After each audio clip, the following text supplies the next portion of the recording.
Comment le lion devint roi? Le lion n'était pas le roi des animaux. Du moins, il ne l'était pas au départ.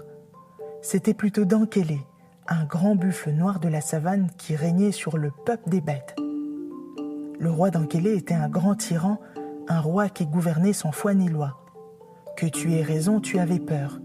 Que tu n'aies pas raison, tu avais raison d'avoir peur devant lui. À cette époque, il y avait une seule rivière à laquelle tous les animaux venaient boire, mais personne n'avait le droit de boire avant Dankélé. Et Dankélé ne se contentait pas seulement de se désaltérer, il se baignait dans la rivière, s'y roulait et y faisait tous ses besoins. C'est après que les autres pouvaient boire à leur tour l'eau déjà souillée. C'était injuste, mais c'était comme ça. Il fallait le supporter. Mais la lionne mère, ce jour-là, ne put attendre l'arrivée du roi.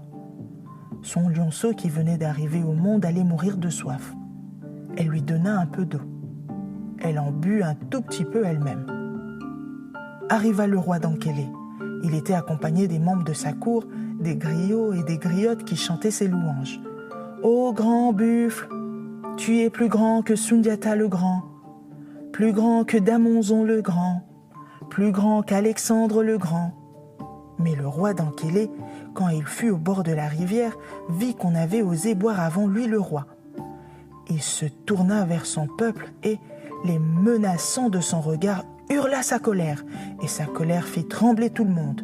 « Qui est-ce, mais qui est-ce qui a donc osé boire avant moi le roi? Si vous ne me désignez pas le coupable, vous l'êtes tous. » Les animaux terrifiés se regardèrent dans les yeux.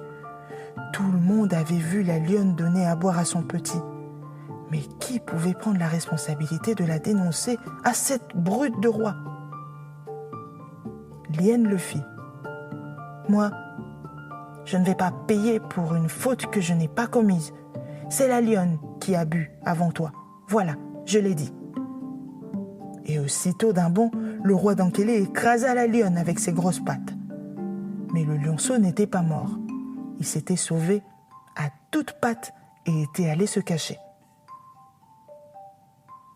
Il attendit jusqu'à ce qu'il soit devenu grand. Quand il fut devenu un grand lion dont le rugissement retentissait à travers toute la savane, il sortit et dit au buffle « Buffle, où est partie ma mère ?» Le buffle, intimidé par la force que dégageait le lion, bafouilla. « Ta mère, la lionne ?» Un conseiller lui souffla à l'oreille. « Il s'agit de la lionne que tu as tuée il y a de cela quelques années parce qu'elle avait osé boire avant toi. »« Ah oui, c'est vrai !» dit le buffle en se tournant vers le lion. « C'est la loi, ce n'est pas moi. La loi, c'est la loi. Ta maman a osé boire avant moi, alors la loi lui a été appliquée. La loi, c'est la loi. La loi, ce n'est pas moi. La loi qui ne s'applique qu'aux plus faibles est une loi injuste. » Et le lion se jeta sur le buffle, le terrassa et libéra le peuple des animaux. C'est depuis ce jour qu'il est le roi des animaux. C'est aussi depuis ce jour qu'il s'efforce d'être juste et droit, car malgré sa force, il ne s'attaque jamais aux plus petits.